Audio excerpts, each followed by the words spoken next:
pero se abre otro. Y creo que es una imagen que como iglesia tenemos que pensar y darle gracias a Dios, porque Él está mostrando incluso antes de salir de este local que Él tiene futuro para nosotros. Ahora, la llegada de un bebé, y en este sentido el cambio de un local, trae cambios, ¿verdad? No sé dónde está, no veo a Emmanuel por aquí, pero cuando llega un bebé hay cambios. Ya las noches son distintas. Ya el tiempo que tú tenías para ver las series de Netflix, te los pasas preparando biberones y cambiando pañales. Cuando cambiamos de local, seguramente también van a haber cambios e incomodidades, ¿eh?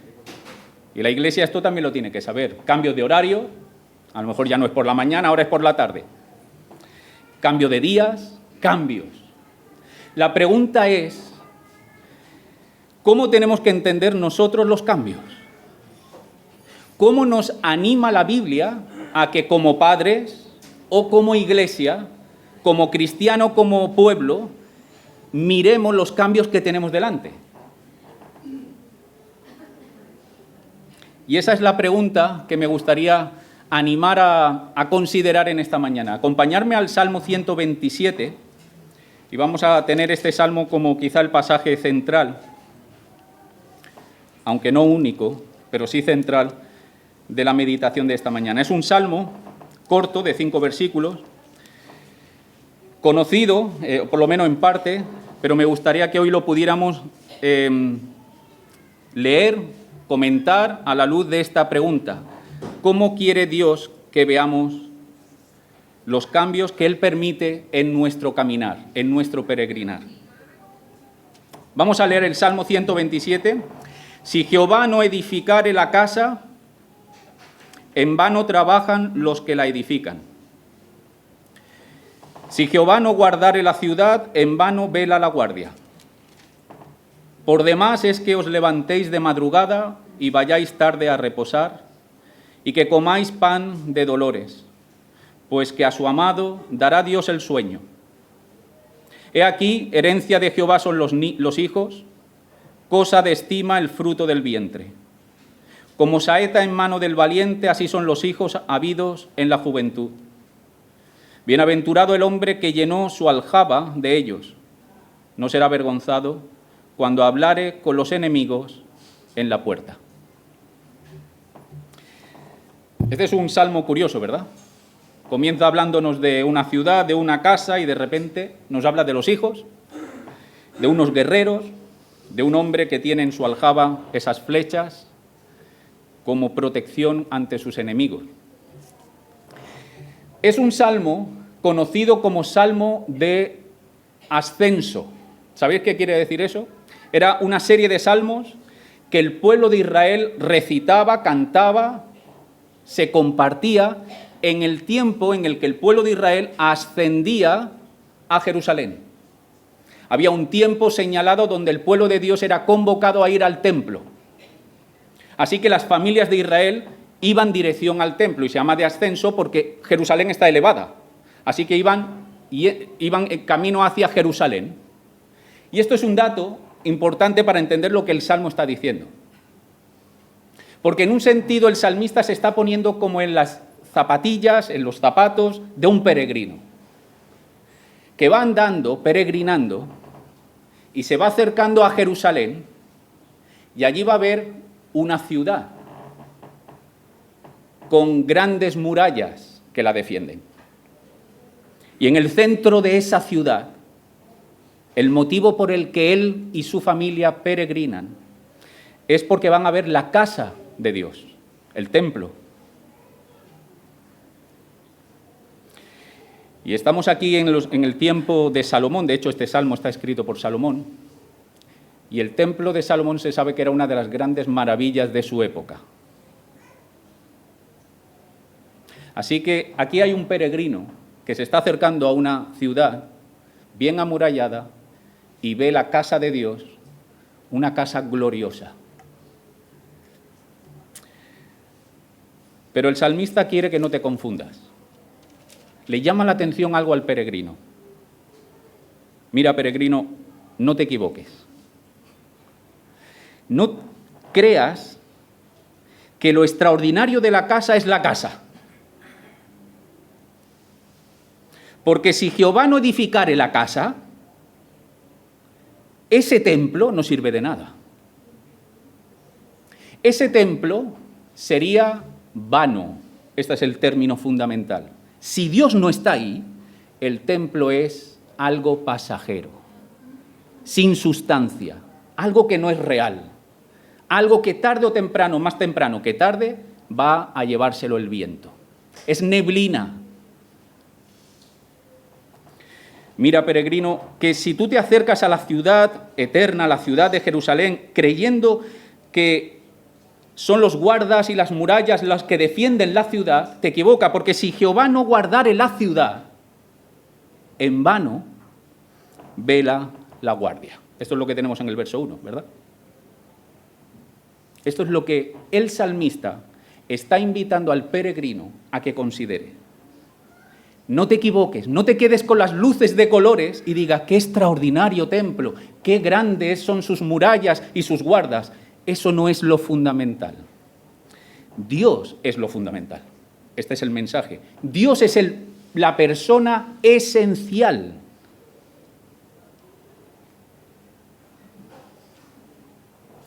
El verso 2 nos adelanta un poco más.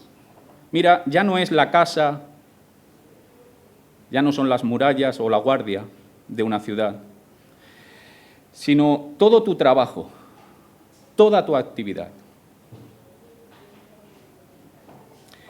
Aunque te levantes de madrugada, dice el verso 2, y te vayas a dormir a altas horas de la noche, y estés todo el día trabajando y trabajando y trabajando, es por demás, que quiere decir también en vano.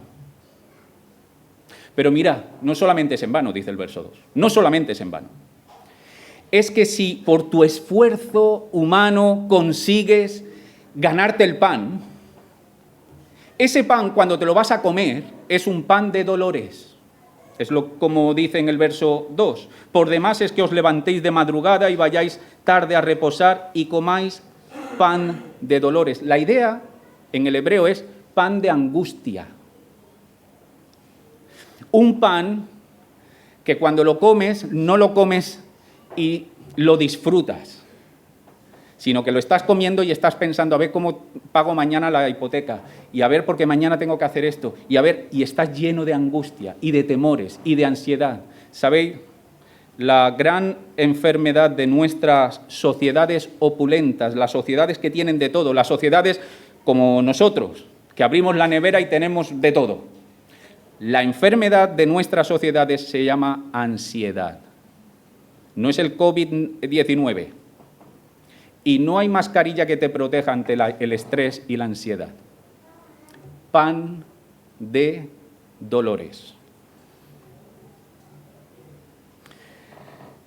Si os fijáis en el verso 1, el salmista nos ha querido hacer ver, a través de la imagen de edificar la casa y de guardar la ciudad, que tanto en el crear como en el preservar, Dios tiene que ser el centro.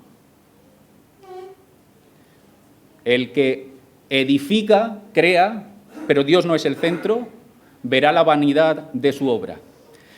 Pero crear y preservar es prácticamente todo lo que hacemos en la vida. O estamos creando, o estamos protegiendo, guardando lo que hemos creado. Así que, en cierta medida, lo que se nos está diciendo en el verso 1 es que Dios en toda la actividad del ser humano tiene que ser pilar y brújula central. ¿Y por qué me estoy centrando en estos versículos? Que alguien dirá, pero no íbamos a hablar de la familia y de los hijos, y no era esta un poco la idea de la presentación. Porque ahora va a venir el verso 3, que aquí es donde se va a hablar de los hijos. Pero esta es la segunda parte del Salmo que está fundamentada en los versículos 1 y 2 que acabamos de decir. Dejadme que lo diga de esta manera.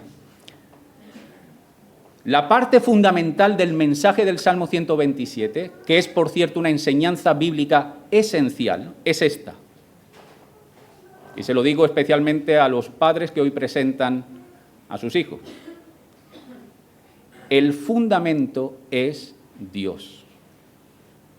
Si Dios no está ahí, hagas lo que hagas, va a ser vano.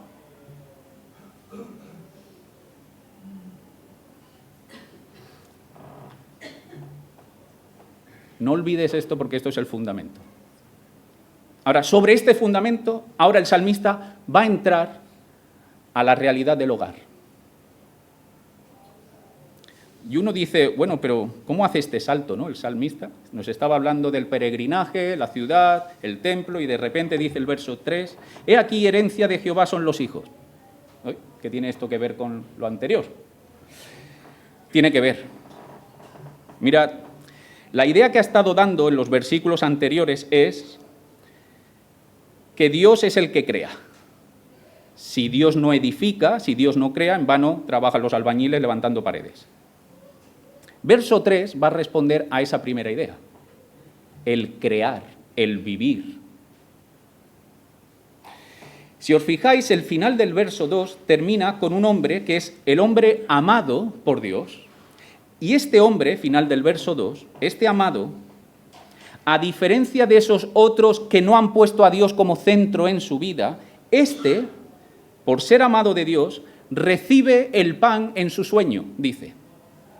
Pues que a su amado dará Dios el sueño. Por cierto, esta traducción es posible, pero yo prefiero la que pone la Biblia de las Américas, que es otra traducción posible, y es Dios da el pan mientras duerme. Porque aquí parece que Dios lo que le da es el sueño, el descanso, que es parte de lo que quiere decir el verso. Pero también está diciendo el verso 2 que ese pan que el otro se ha levantado de madrugada, ha tenido que esforzarse y que ha comido finalmente con dolores, con estrés, con angustia, el amado de Dios lo recibe incluso cuando duerme. Dice Jesús en el Sermón del Monte, no os afanéis por qué comeréis, qué vestiréis, qué beberéis. Estas cosas la buscan los gentiles. ¿Sabéis quién son los gentiles? Los que no tienen a Dios. ¿Por qué ellos la buscan con afán? Porque como no han puesto a Dios en su vida, ellos son los responsables de comer, beber, vestir, y sobre ellos cae toda la carga. Y por eso están afanados. Pero Jesús le dice a su pueblo, no os afanéis. Esa no es vuestra manera de vivir. Vosotros no es, entendedme bien, aquí Jesús no está diciendo, o el salmista tampoco está haciéndonos entender que el cristiano puede dormir hasta altas horas de la mañana y tomarse la vida. No, esa no es la idea. Quizá te tengas que levantar de madrugada para ir a trabajar. La diferencia, y escuchadme bien porque esto es importante, la diferencia entre el que ha puesto a Dios en su vida y el que no lo ha puesto, es que yo, aunque me levanto temprano para ir a trabajar, yo sé que el que trae sustento a mi casa no es mi trabajo. El que trae el sustento a mi casa es Dios a través de mi trabajo. Pero es Él. ¿Y por qué esto es importante? Porque esto me hace descansar. Ya no depende de mí. Iglesia, Dios es el que ha hecho que podamos disfrutar de este local. Nosotros tenemos que sentarnos en el sofá y decir, bueno, Dios ya traerá, ya proveerá un local. No, nos tenemos que levantar, buscar locales, llamar puertas, esa es nuestra función. Pero con el descanso, no con la ansiedad de pensar que depende de algunos cuantos de nosotros que demos con la tecla y encontremos un nuevo lugar de reunión. No, nosotros vamos a trabajar, vamos a movernos, vamos a buscar nuevos lugares para podernos reunir, pero con el descanso de que es Dios el que lo va a llevar a término. Esto cambia totalmente la historia. Ahora, si vamos al verso 3, la segunda parte, como digo, del Salmo, en la que ahora el salmista no va a hablar de términos de principios generales, sino que va a buscar que el peregrino piense cómo esos principios que ha puesto como verdad en los versículos 1 y 2 se aplica en su casa.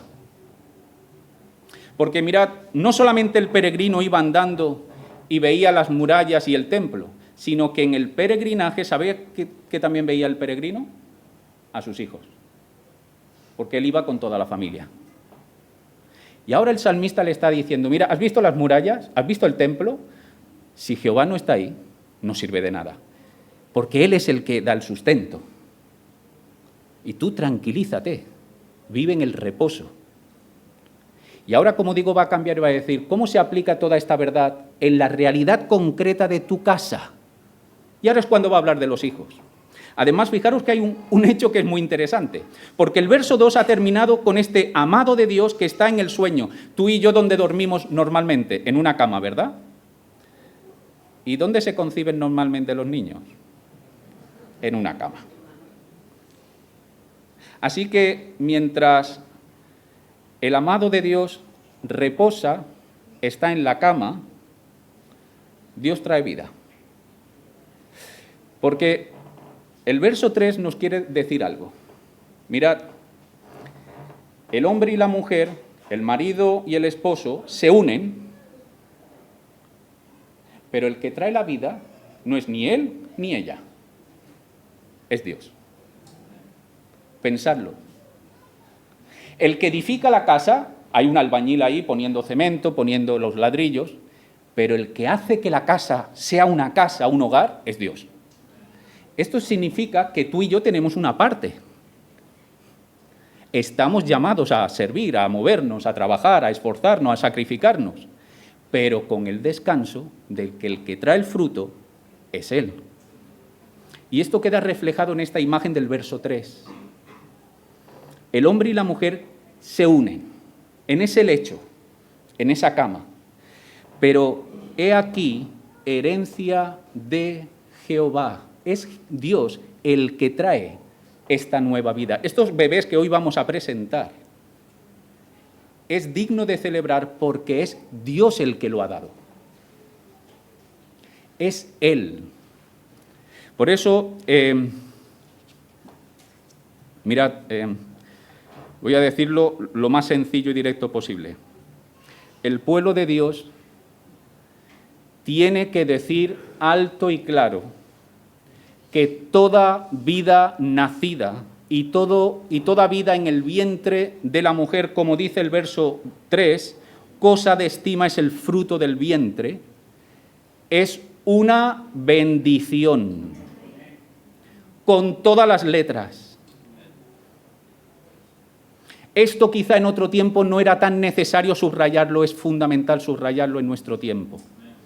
Porque hoy, ahí afuera, cada vez más a los niños se les ven como un estorbo, no como una bendición, como un problema, como algo en el que yo me voy a tener que privar de cosas, voy a perder mi tiempo, mi agenda, con lo bien que yo me lo pasaba jugando a la maquinita, ahora tengo que cambiar pañales. Con lo bien planeada que yo tenía mi carrera profesional, ahora me llega el embarazo. Es un estorbo, es un problema, es un gasto de dinero, es un fastidio. Eso es lo que hoy se nos dice, pero el pueblo de Dios tiene que tener otra visión. Toda vida humana, todo niño nacido, y por eso hoy queremos celebrar estas 3 vidas, es una bendición con todas las letras. El problema a veces pasa por lo que tú entiendes que es una bendición. Y por eso es bueno recordar lo que la Biblia dice que es una bendición. No me voy a entretener demasiado en esto, pero permitirme que haga una pequeña definición de lo que es una bendición de acuerdo a Dios, de acuerdo a la palabra de Dios. Mirad, una bendición es algo que Dios da, dice el verso 3, herencia de Jehová, de Jehová. Padres, esas vidas no son vuestras, no os pertenecen, le pertenecen a Él, es de Jehová. Algo que Dios da y que tiene el poder de traer una enorme bendición o una enorme, ¿cómo podría decir? Ayuda, regalo, beneficio, un beneficio extraordinario para tu vida. Lo voy a volver a decir. Una bendición es algo que Dios da y que tiene el poder de traer un extraordinario beneficio en tu vida.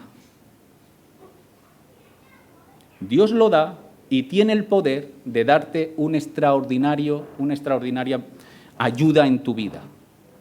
La bendición de Dios, por lo tanto, no dice nada de que cuando Él te da, te bendice, va a ser sin sufrimiento, sin dolores. Eso no lo dice la Biblia. Preguntarle a las mamás, han tenido la bendición de tener una vida en su vientre.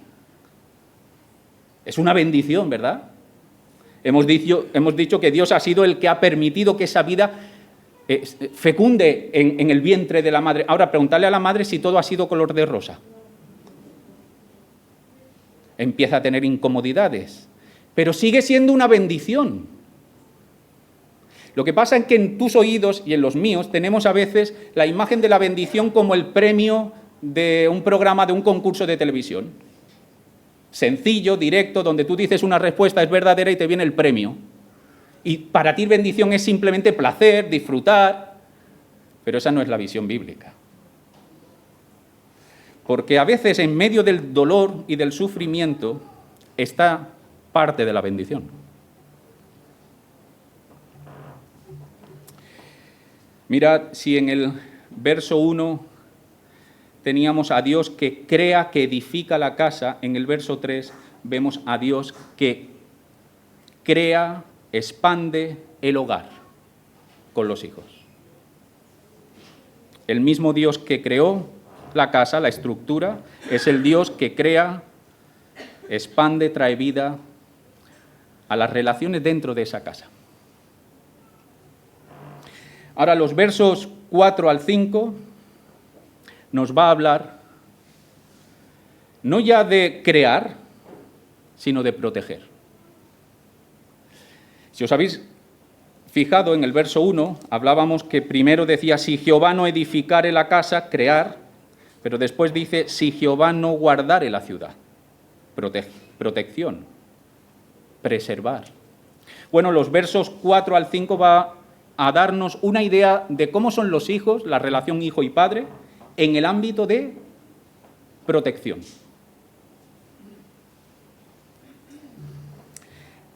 La imagen del verso 4 cambia totalmente el escenario.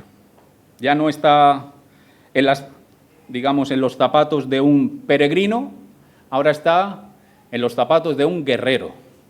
El término dice valiente, dice el verso 4, como saetas, sabéis qué quiere decir flechas, como flechas en mano del guerrero o del valiente. El término en hebreo es valiente, pero es un término que muchas veces se utiliza como guerrero. Así que aquí tenemos a un guerrero que tiene sus flechas. Esta es la idea. Después se nos dice, la segunda parte del verso 4, que este guerrero, como buen guerrero, es joven. Y aquí la imagen es de un guerrero que tiene sus flechas. A ver cómo lo puedo decir. Un guerrero se puede olvidar casi cualquier cosa. Lo único que no se puede olvidar son las flechas. Un guerrero le puede prestar o dejar de prestar atención a muchas cosas, pero no puede dejar de prestarle atención a sus flechas. ¿Por qué? Porque las flechas son sus armas. Es lo que le convierte en guerrero. Y aunque aquí no se nos explica, pero la idea es que el guerrero cuida de sus flechas. Las flechas no iba a una ferretería y dame medio kilo de flechas. Él la tenía que crear. Y él la tenía que pulir y asegurarse que eran firmes, que eran rectas, porque, claro, no hay nada peor para un arquero que tener una flecha que sea torcida. Entonces nunca das donde quieres dar. Tenía que asegurarse que la punta estaba bien afilada.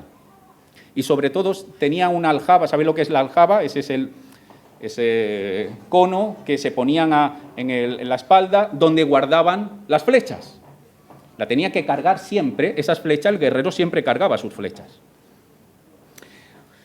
Dejadme que lo diga así. El verso 4 está centrado en cómo hay un cuidado para la vida de esos niños, de los padres, que son jóvenes, cuidando a sus bebés. Como el guerrero presta atención a las flechas. Pero el verso 5 cambia. Y el verso 5 ya no es un hombre joven y guerrero, es un hombre mayor. Y que le viene a la puerta sus enemigos. ¿Y sabéis lo que ven sus enemigos? Que en su espalda, su aljaba, está lleno de flechas. Sus hijos ya no son bebés, ya son hombres, están detrás de él.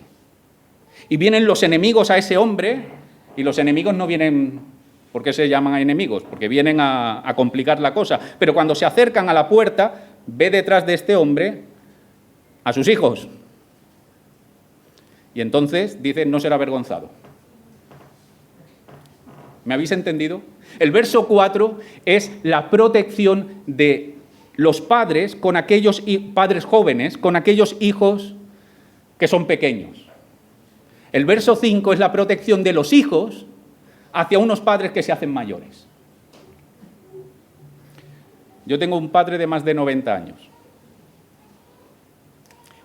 Justamente en el despacho donde me estaba preparando esto tengo una foto de él, bien joven, aunque mi padre siempre ha tenido el pelo blanco, pero se le ve joven, y yo de pequeñito, que me está cogiendo la mano.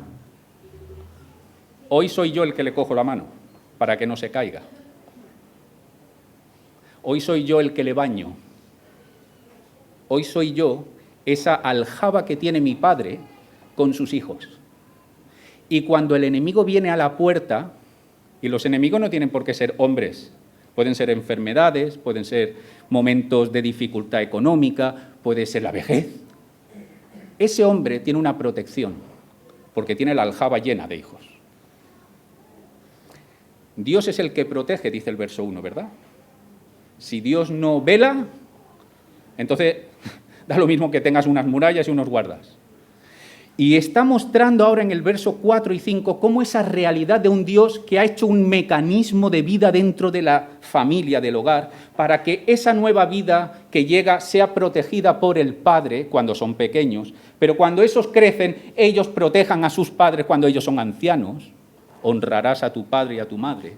Eso es toda una visión de cómo Dios protege cuando Él es el centro en el hogar.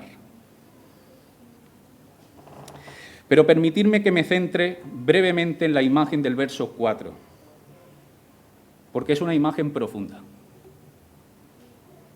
Dice que como flecha en manos de un guerrero son los hijos.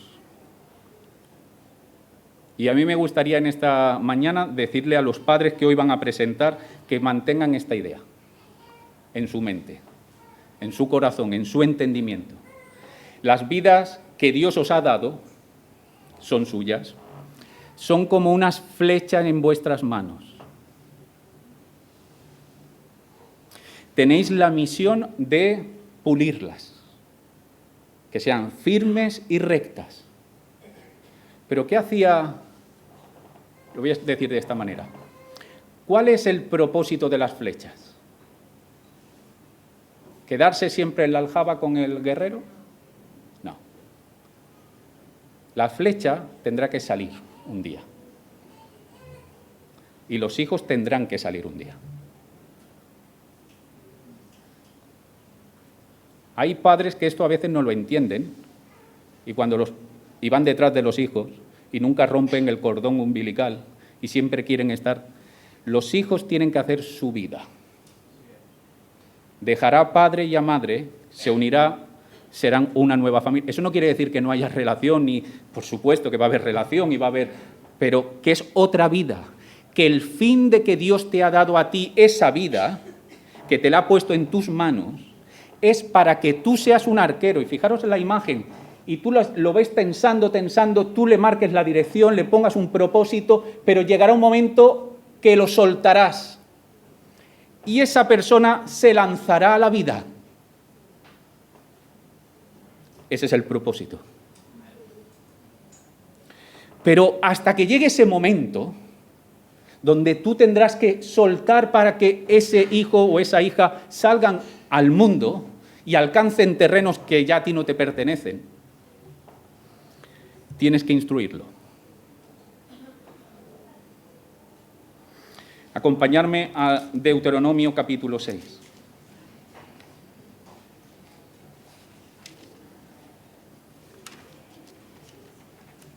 Deuteronomio capítulo 6. Y vamos a leer los versos del 4 al 9. Deuteronomio 6:4 dice: Oye Israel, Jehová nuestro Dios, Jehová uno es. Y amarás a Jehová tu Dios de todo tu corazón y de toda tu alma y con todas tus fuerzas. Y estas palabras que yo te mando hoy estarán sobre tu corazón y las repetirás a tus hijos. Y hablarás de ellas estando en tu casa, andando por el camino, al acostarte y cuando te levantes, y las atarás como una señal en tu mano y estarán como frontales entre tus ojos, y las escribirás en los postes de tu casa y en tus puertas. Dios no solamente pide a los padres que instruyan a sus hijos, le dicen lo que tienen que instruirle y cómo tienen que instruirlos, para que no haya excusa, para que no haya excusa alguna. Mirad, el verso 4 y 5, de nuevo, ¿sabéis lo que ha hecho en este caso Moisés? Ya no el Salmo, ha puesto el fundamento.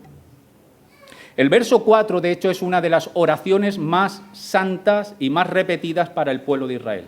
Se le conoce como el Shema judío. Aquí pone oye, pero literalmente sería escucha Israel. Escucha Israel. Tu Dios es uno. Y este es el fundamento de la enseñanza. Solo hay un Dios verdadero y hay muchos dioses que son falsos.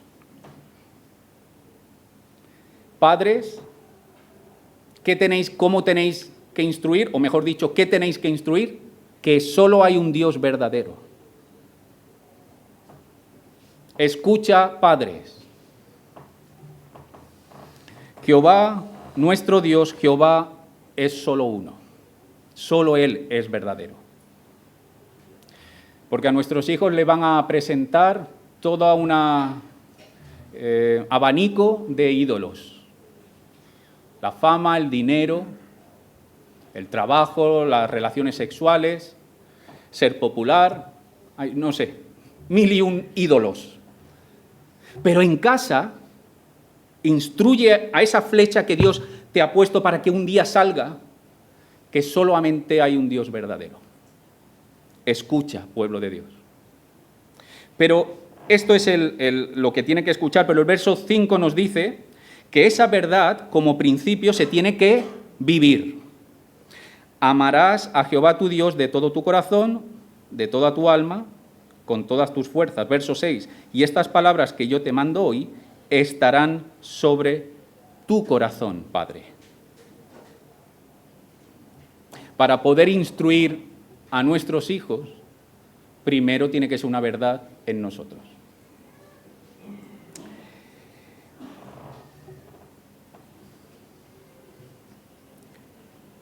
Mirad, creo que una de las grandes dificultades que tiene el pueblo de Dios es el hecho de que cuando va pasando generaciones, muchas veces los hijos de personas creyentes abandonan la iglesia. Y hay que decirlo porque hay que ver las cosas de forma clara. ¿Por qué sucede esto? No lo sé, seguramente hay muchas razones, pero quizá una es porque los hijos que nos ven 24 horas, porque los hermanos nos ven unas cuantas horas a la semana, ya duchaditos, bien vestidos, pero los hijos no, ¿verdad? Los hijos te ven por la mañana, por la tarde, cuando estás bien, cuando estás mal y cuando estás regular. Los hijos que nos ven que una cosa es lo que dices y otra cosa es lo que vives. Y a lo mejor yo puedo decir aquí, amén, Señor, tú eres lo más grande, y cantar canciones, pero después ven mis hijos que a mí lo que me preocupa es mi trabajo, mi dinero, y mis hijos dicen, sí. Se ve que ser cristiano es hacer esto, pero después vivo de esta otra manera. Creo que estos versos 4 y 5 y 6 nos está poniendo no solamente el fundamento, sino que este fundamento tiene que ser parte de la vida de los padres. Tiene que ser una realidad en la vida de los padres. Porque si no, ¿qué vas a instruirle? Va a ser una falsa. Pero fijaros en el verso 7, que creo que es muy interesante. Esta verdad del verso 4, que solo Dios es el Dios verdadero, esa verdad que tiene que transformar tu vida y que tienen que estar residiendo en tu corazón, entonces ahora, verso 7, tú se la repites a tus hijos. Y las repetirás a tus hijos y hablarás de ellas estando en tu casa y andando por el camino y al acostarte y cuando te levantes. El verso 7 lo que nos está diciendo es que esta instrucción de un padre a un hijo se tiene que hacer de forma recurrente, cotidiana, una y otra vez. Escuchadme. No dice, lo llevarás al culto de las 11 y al culto de oración y lo pondrás en el grupo de alabanza. No dice nada de esto. ¿Sabe dónde sitúa la transmisión de la fe? En el día a día. Levantándote, andando.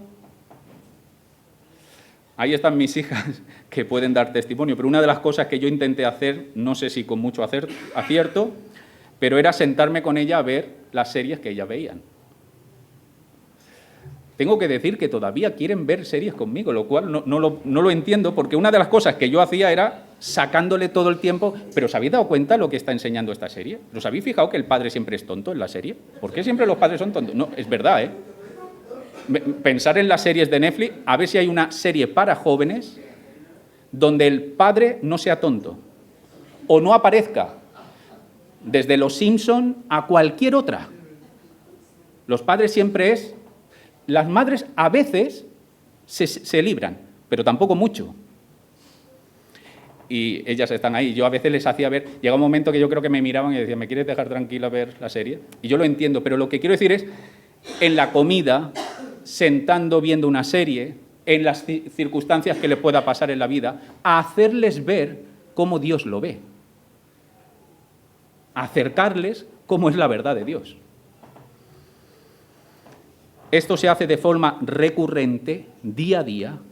Cuando Dios es una verdad que transforma tu vida, tú tienes la obligación de instruir esa vida en los caminos de Dios, que un día tú soltarás y él o ella tendrá que tomar su camino. Dejadme dar simplemente unos principios, ya termino con esto, a la luz de este capítulo 6.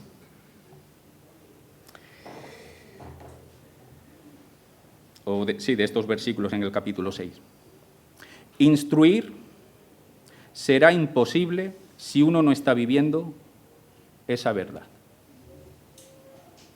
Así que, padres, madres, tanto los que presentan hoy los bebés como los que no lo presentan hoy, pero siguen siendo padres y madres, tenemos que recordarnos que nuestro llamado es instruir, pero antes de instruir al otro, yo tengo que vivir esa verdad. Eso no quiere decir que hasta que yo no tenga una vida perfecta, yo no voy a instruir a mi hijo. Porque ninguno tenemos una vida perfecta. Ninguno aquí somos padres modelos. Y el que no falla en esto, falla en aquello. Pero esa es nuestra conciencia y nuestro compromiso con Dios. Yo voy a intentar creer que tú eres el Dios verdadero, quiero aprender de ti y quiero que eso primeramente toque mi corazón, y cuando eso baje a mi corazón, entonces yo podré enseñar a mis hijos. Ese es el orden que Dios ha marcado. Esa es la primera idea que quisiera dejar con vosotros. Una segunda idea. Instruir demanda esfuerzo, dedicación, tiempo, presencia. Creo que una de las grandes palancas por las que el enemigo está dividiendo a las familias, rompiendo las sociedades, es padres ausentes. Padres que están tan preocupados en traer pues el último iPhone a su hijo, que tiene que echar horas fuera de su casa y los hijos se crían a la luz de la pantallita del iPhone, porque ellos no están presentes. Esta manera del verso 7 que nos está hablando de cómo instruir, nos está diciendo que los padres tienen una responsabilidad. Una responsabilidad de por la mañana, por la tarde, andando, al acostarte, al levantarte, tienes que tener una intención de enseñarles. Tienes que ver qué es lo que le preocupa, cuáles son sus dudas y buscar la forma de darles respuesta para que conozcan a ese Dios único y verdadero. Una tercera idea. El instruir del Deuteronomio, el instruir de la Biblia, pone la responsabilidad primera en los padres. Hay padres que quizá asumen que ya en el grupo de jóvenes, en la escuela dominical, enseñan a mi hijo lo que tiene que ver acerca de Dios. No. Las responsabilidades son de los padres. Eso no quiere decir que los que estamos alrededor de los padres nos lavemos las manos. Como iglesia tenemos una responsabilidad, pero no es la primera. La primera es del padre y de la madre, en la casa, día a día. Y la escuela dominical, y la iglesia, y los familiares, y los abuelos, y los tíos, y los primos acompañan, arropan. Pero los padres tienen que asumir que ellos son los que tienen la primera responsabilidad de instruir a sus hijos. Otro tema. Instruir tiene que ser una responsabilidad de los padres, tanto madre como padre. Pero dejadme que lo diga así, de los padres más que de las madres. Y creo que aquí hay un problema en nuestro tiempo, porque hoy los padres varones se han desentendido de la casa y de la educación de sus hijos. Esto ya lo hace mi mujer. La imagen de tanto del Salmo 127 como de de Deuteronomio 6, es el padre. Padres varones, tomar vuestra responsabilidad y educar, instruir a vuestros hijos. Madres también, pero creo que las madres tienden a hacerlo de una forma ya más natural. Porque es la instrucción de una madre y de un padre, esto es lo que es poner a Dios en el centro del hogar. Es la instrucción de un padre y de una madre que no son iguales. Como instruye una madre, no instruye un padre y al revés. Es esa instrucción la que va a moldear esta flecha para que sea una flecha firme y recta. Un último punto y con esto voy concluyendo. Instruir no es adoctrinar. La palabra nos llama a instruir. De hecho, el libro del Deuteronomio se encuentra en los primeros 5 libros de la Biblia que se llama la Torá. Y la Torá significa la instrucción de Dios para su pueblo. Dios como Padre instruyendo a su pueblo Israel. Instruir no es adoctrinar, porque adoctrinar es transmitir información sin que el hijo piense o la asimile por sí mismo. Eso es adoctrinar. Cuando tú adoctrinas a un niño, el niño quizá te recite todo el Padre Nuestro y te cuente todas las historias, pero su corazón está bien alejado de lo que él está recitando, porque no lo ha hecho suyo. No ha sido capaz de pensar y de ver cómo la enseñanza que me enseña mi padre y mi madre tiene una repercusión, un fruto en la dificultad cotidiana, directa, que yo tengo en el colegio, en el instituto, en la calle.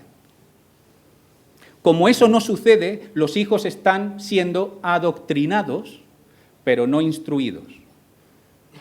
Instruir, por el contrario, lo que le pide es al niño a que comience a asimilar por sí mismo cómo Dios es en su vida. Y esto lleva más trabajo. Adoctrinar es muy fácil. Uno de los retos que tenemos en la escuela dominical es la idea de que no queremos ahí simplemente entretenerlos. Y no queremos simplemente contarles historias para que mañana la puedan recitar, David contra Goliat, sino que ellos puedan asimilar en su vida los principios que la historia de David y Goliat enseña. Así que instruir será imposible si no lo vivimos. Instruir requiere dedicación, tiempo, esfuerzo. Instruir es una responsabilidad primera de los padres y especialmente de los padres varones. Instruir no es adoctrinar. Voy concluyendo. Si Dios no está en la crianza de tus hijos, si Él no es el fundamento, si Él no es la brújula, el pilar central de tu hogar, entonces en vano serán los esfuerzos del padre y de la madre. En vano será que lo apuntes a inglés, a deporte, a piano, a esgrima o a tenis. En vano. No quiere decir que no aprenda, ¿eh? A lo mejor lo apuntas a clases de guitarra y aprende el niño a tocar la guitarra. Pero será en vano.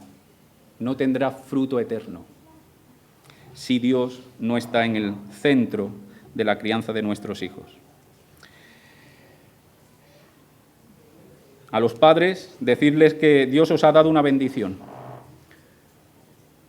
Pero como enseña la Biblia, toda bendición lleva de la mano una responsabilidad.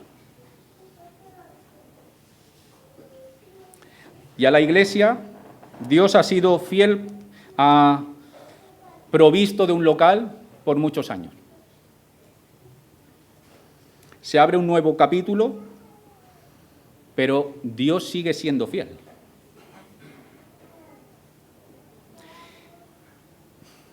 Y no importa las reuniones, los cultos, la alabanza que tengamos, si Dios no está.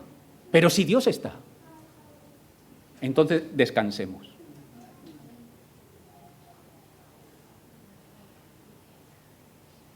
Nos levantamos y nos remangamos, pero con una actitud descansada, no con angustia. Venid a mí los que estáis cargados y cansados, que yo os haré descansar. ¿Y sabéis lo que dice después? Tomad mi yugo. Pero lo tomáis sabiendo que mi carga es ligera.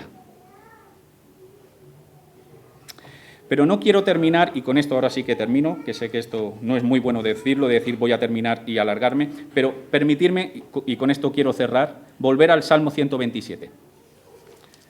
Porque en el Salmo 127, además de ser un salmo de peregrinaje, de ascenso, y ser un salmo donde para nosotros hoy nos enseña acerca de cómo Dios tiene que ser el centro para la vida en el hogar, de la relación de los padres con sus hijos, el Salmo 127 también es un salmo mesiánico.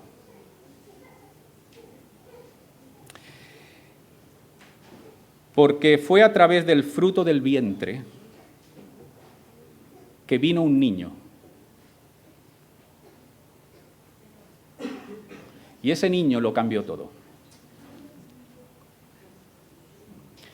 Vino un niño que fue la flecha que cogió el padre y la soltó. Y ese niño fue directo, sin desviarse, a la cruz. Y allí podemos decir que todo vientre que concibe un niño es digno de celebrar, porque anticipa y nos recuerda aquel vientre que trajo aquel niño, que hizo que una ciudad de oscuridad viera gran luz, porque un niño nos es nacido. Y si hoy estás aquí y no conoces de este niño, que es Jesús, de esta flecha enviada por el Padre para tu salvación, no te vayas de aquí sin querer saber la salvación que hay en Él, para que Él sea el centro de tu casa, para que Él sea el centro de cómo tú crías a tus hijos y puedas experimentar la bendición que aquí se nos dice. Que a Él sea la gloria.